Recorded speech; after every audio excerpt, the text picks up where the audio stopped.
पुढच्या बातमीकडे वळणार आहोत। संविधान बदलणार, विरोधक अफवा पसरवतील असं पंकजा मुंडेंनी म्हटलेलं आहे। संविधान बदलण्याचा अधिकार जगामध्ये कुणालाही नाही असं पंकजा मुंडे यांनी म्हटलंय। बीडची जनता नक्कीच मला आशीर्वाद देणार असा विश्वास देखील पंकजा मुंडे यांनी बोलून दाखवलाय। भगवा, पिवळा, निळा, हिरवा सर्व झेंडे एक व्हावेत असं पंकजा मुंडेंनी म्हटलेलं आहे।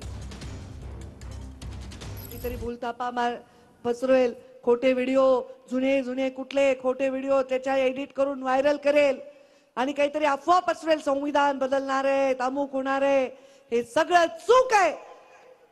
संविधान महामानवाने दिलेले आहे, ते बदलण्याचा अधिकार या जगात कोणालाच नाही। तुमच्या कायद्याला जरा नख लावायचा जर कुणी प्रयत्न केला तर पंकजा मुंडे तुमच्या आधी त्यासाठी लढण्यासाठी रस्त्यावर उतरेल। आपण सर्व नक्कीच मला आशीर्वाद देणार आहात, कारण वंचितांचा वाली आणि वंचितांचा वाणी बनण्याचा मुंडे साहेबांचा वारसा मी चालवत आहे।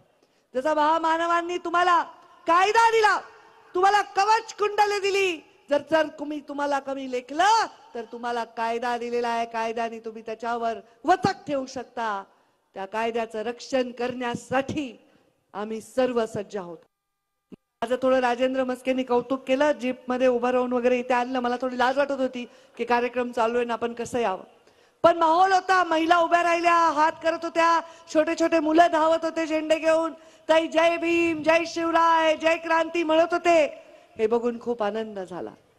असा चित्र या समाजाचा असावं, भगवा, पिवळा, निळा, हिरवा सर्व झेंडे असे एक व्हावे की त्याचा रंग पांढरा व्हावा आणि शांती सर्व समाजामध्ये स्थापन व्हावी, हीच या निमित्ताने मी भावना व्यक्त करते।